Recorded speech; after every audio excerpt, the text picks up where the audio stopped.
Hello everyone, and welcome to Golden Nova's First Reacts, where I react first to all the things you want to see reacted to first, as long as I'm the first person you come to react to things first. Were you done with lore? Were you sick and tired of it? Well, I hope not, because we've been gifted with another wave of cards talking about the Diabell Star storyline.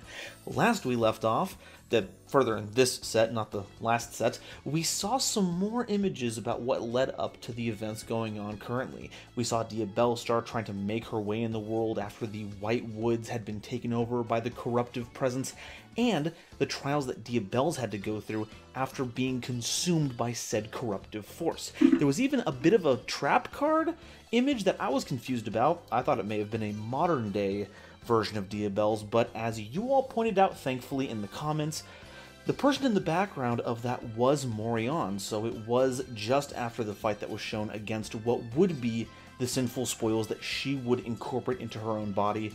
The big claw fingers and all the feathers were kind of a giveaway on that one. So thank you all for pitching in on that one, and it appears that we're seeing the follow-up to that in this core image right here. It seems like she was able to escape for a little bit, but this might be more current day, actually. Diabell's seems a lot older, and as we saw during the last set, we did see a card that showed Diabell's returning back to the White Woods with Snake Eyes Poplar in tow. Is she still under its control? Did she have some partial autonomy after the fight with Morion? Who's to say? These cards, hopefully. Let's see what they've got in store. First up is Amina Apparition. I was reading the first one and I thought I was going to go for the original one, but I'm not going to even try it. Queen of the Amina is a level 8 Dark Illusion effect monster with 2500 attack and 2000 defense. This card is always treated as a Sinful Spoils card. You can only use the first and second effect of this card's name once per turn. If this card is sent to the graveyard or banished from your hand or field by an activated card or effect, you can special summon this card. Boy, this sounds exactly like Despia Maximus. Despia Thaumaturge, that's it, that's the right one. I mean, the stat line is almost, I mean, it's not uncanny. They're both level 8s, they're both darks, but this is an illusion, one's a spell, not a spellcaster, that one's a fairy.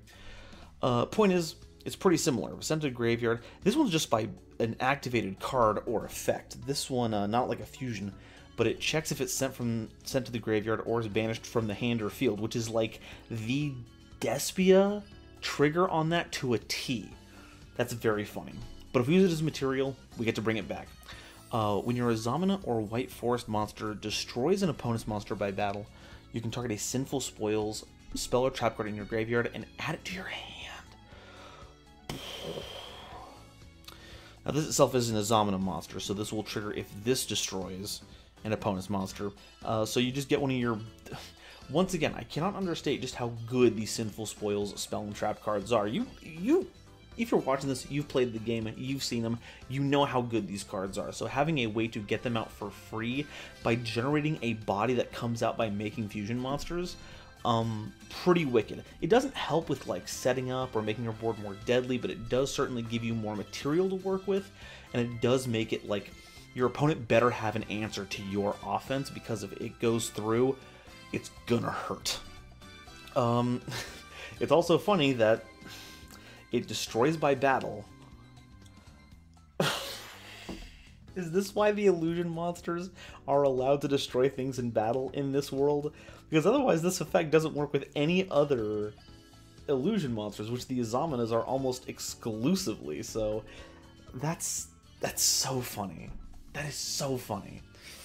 Okay, Snake Eyes Damned Dragon? Okay, one second, I'm sorry, I can't read the effect right now. We gotta take a look at this beauty. 1 second. Wow, no, no, it's been taken over. No, it's returning to its like its flamberge form, but it's been Diabelled.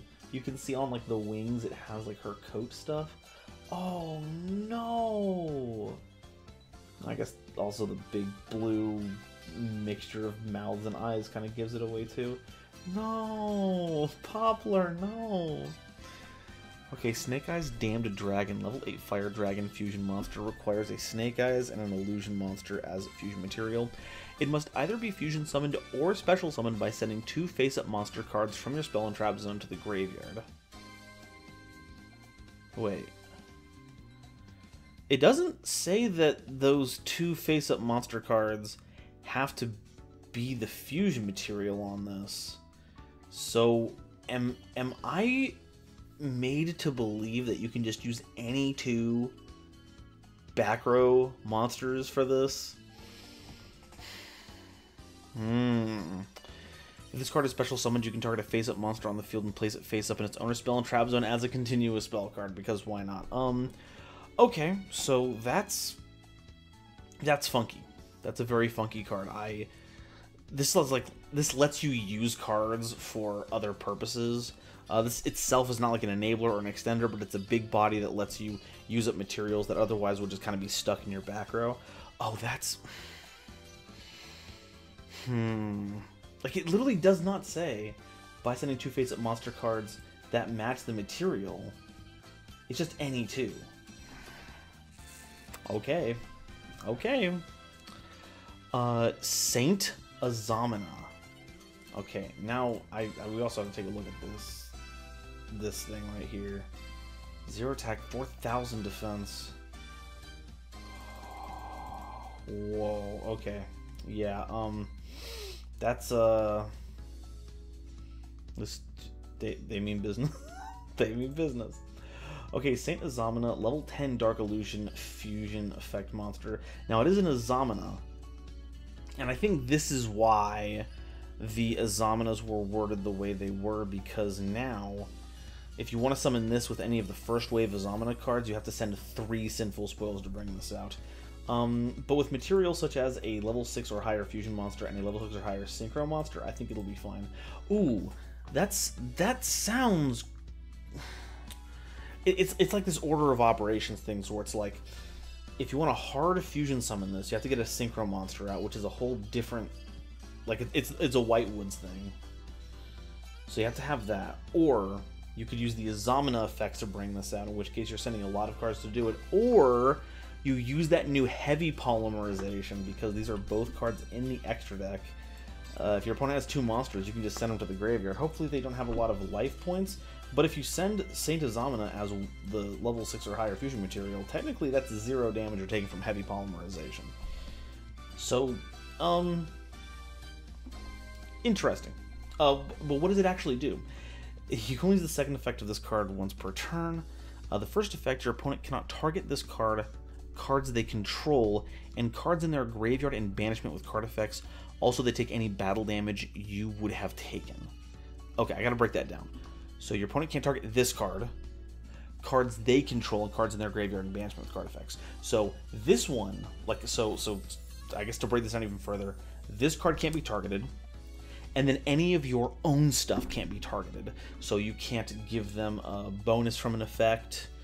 You can't bring anything, you can't target anything in your graveyard or banishment to bring back. And you take any battle damage you've taken. Not from this. You want to U-Bell this. It has 4,000 defense, but you want to throw this in attack position and just throw it at people. I mean, I guess it can be destroyed by battle, so maybe you don't have this one do it in particular, but you know, you have a bunch of smaller monsters, maybe those can handle it. As for what it does, if this card is fusion summoned this turn as a quick effect, you can summon a level 9 or lower Azamina monster from your deck or extra deck. Oh, okay, cool. So you spend a whole bunch of stuff on this, and then you just get to summon another one for free on top of it. Oh my god. We have a 0 attack Azamina now. It's the old taken over LZ. Okay. Cool. Kick-ass Goblin Bikers. Well, we know that's not gonna work because they used Badass for the last one, and that didn't work out. By the way, great name for Goblin Bikers Gone Wild. I'm so happy that was the name that they went with. It's so good. Okay, Kick-Ass Goblin Bikers, rank 6 Fiend Exceeds monster, 2,500 attack, 2,000 defense, requires 2 or more level 6 monsters as material. You can only use the first and second effect of this card once per turn each. You can target face-up monsters your opponent controls up to the number of goblin monsters that you control. Detach one Xyz material from your monster, and if you do, attach those targets to this card as material. So this is a goblin.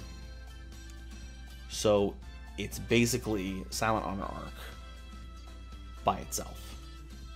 And it scales with the more goblins we have. Okay. During your opponent's turn, as a quick effect, you can target cards your opponent controls up to the number of goblin Xyz monsters that you control. Detach 3 materials from your monsters, and if you do, send those targets to the graveyard. Okay, so that's a bit harder to get online. We do have a lot of goblin Xyz monsters. That's not necessarily the issue here, but you have to assemble all of them. I'm even going to go so far as to say that any of the detaching from materials, like, we can get that done easy peasy. That stuff's... The whole point of the deck is to stack Xyz material under these, that's fine. But to have a meaningful amount of goblin Xyz monsters to make this effect worthwhile, I don't know. I think the first effect is pretty good as like a way to break a board. Unfortunately, you have to target both times, so it doesn't get around targeting protection, but, you know, it's still something. It's still like kind of a board wipe that charges up your Xyz material. Yeah, I guess I'm not totally sold on it, but I could see this being the cornerstone of like the next stage of Goblin Bikers. Okay, last card, Amina Unleashing. This card is always treated as a white forest card, so it's searchable with the white forest effects. You can only use the first and second effect of this card's name once per turn each. First effect, target cards on the field up to the number of fusion and synchro monsters, counting fiend, illusion, and spellcasters that you control and that are in your graveyard, and return them to the hand. And if this card is sent to the graveyard to activate a monster effect, you can set this card, much like all the White Forest cards. So this is another great card to have on hand for fueling your White Forest and Diabell Star effects. And what it actually does is pretty good once you've reached like the mid-game and you've developed your graveyard. I'm glad that it checks the graveyard on top of what you have on the field too, so it's just not... Your opponent can't play around it by using removal first. And once again, Fiend, Illusion, and Spellcaster, those are all types that can be found in Branded Chimera, folks, so hey. Yeah, so this is interesting. I'm drawing a blank here on what the Fiend is here, because like we have some of the Goblin Bikers, some of these are Fiends, not all of them are Fiends. But they're Xyz monsters. Illusion is the fusion. Spellcaster is the synchro. I don't know. I forget. Well, I might need a reminder down below. I don't know. I make sure to research these things beforehand so we get to the pure first react experience. But that sometimes means my brain does not keep up with all the details. The double checking comes afterwards. Is there any details in this art that we can take a look at? So this is either like a corrupted version of Diabell, or this is the presence in the White Woods that took all of it over, and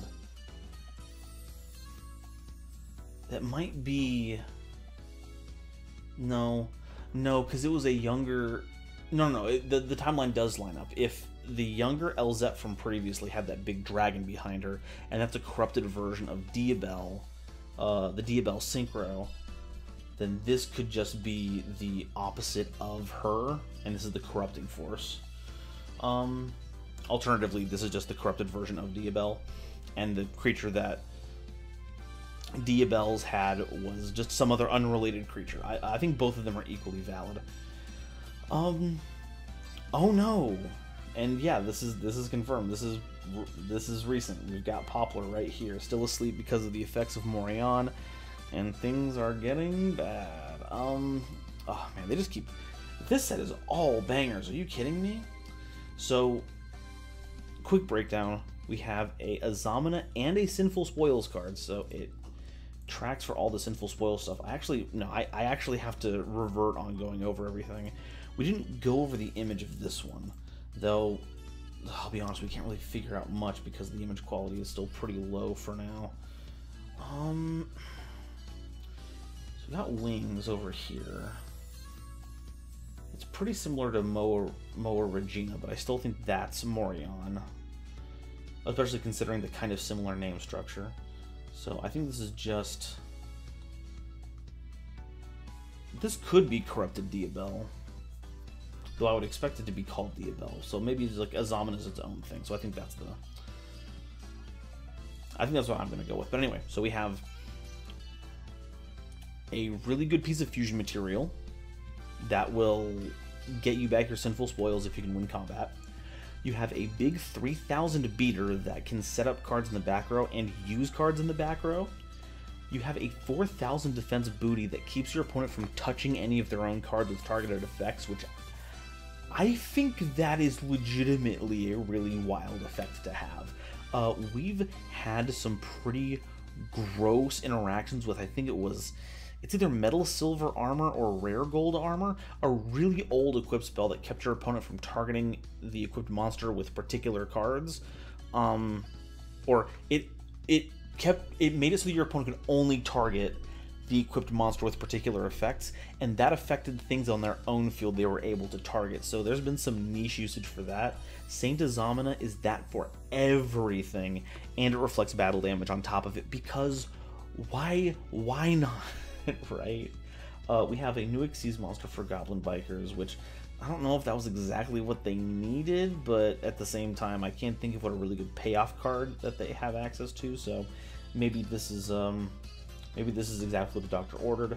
And then Azamina Unleashing is just another cool, I would say one of option that you can grab out with any Azamina or Whitewood Searchers. That gives you some removal once you've established a couple of these. Even if you only have like just one or two of the requisite monsters, it's fine. At minimum, it's a comp evac that needs some setup. And if you can get it fully loaded, it's a triple comp, which can be it can target cards on the field, so it can hit back row before it's able to be deployed. You can interrupt combos with this. This is another just really strong one of. Just another really wild wave of support, and confirming that things are really, really bad. Let's hope that Diabellstar can find a way to save the team, because, uh-oh, the dragon's been taken back. Poplar's been flamberized again. No, I'm sad. Oh... No, you can't do this to the baby. I know that they're a big war criminal, but they're a baby. Anyway, that's all I've got on my end. Once again, this wouldn't be the first time that I overlooked something, so now I need to ask all of you, are there any details that I wasn't able to discern on this immediate look? Do you have any theories about where the story is going? And what kind of outrageous support are we going to see next? I literally cannot imagine where it goes from here, because we are just getting some absolutely cracked cards. Thank you all so much for watching, and until next time, Konami drops some juicy spoilers. I will see you next time. Bye-bye.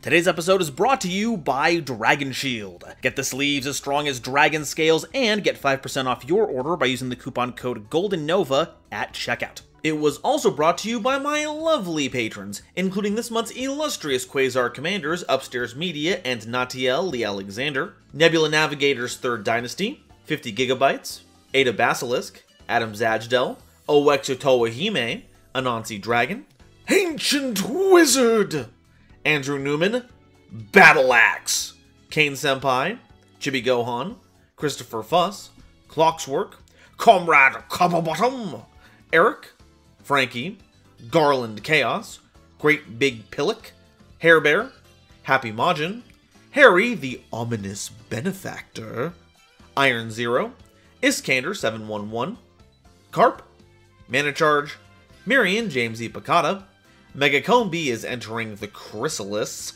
Millennia Asta, Muse Clark, Orozco 09096, Panther J, Pat Poos, Rank 10 Trains, Rebel King Lucifer, Red Eyes Jackalow, RJ the Jank Monarch, the Critic of Innocence, Thievery Coast and the Wizard Moose, Cosmic Crusaders Animasta, Baron von Titty Sprinkles, Builsifer, Fish, Beluga Masta, Blitzwolf, Caesar M, Chaz Ghost, Dr. Reaper, R.I.P., Eva Padilla, Hikeboyagian, Herbal D, Ignis Heat, the true Draco Slayer, Kale the Dragon, Kevon Public, Lobomaru 02, Manga Pages, Matt Simmons, Mick Spoofy, Mike, Nitromo, Not Al Gore, Nyx, Obsidian, Pokemon, Rainer Leong, Rhyme Kairos, Shizuka Nijimura, Sophie, apparently, Stephen Williamson, The Legendary Raven, The Phantom Knights of Shitted Pants,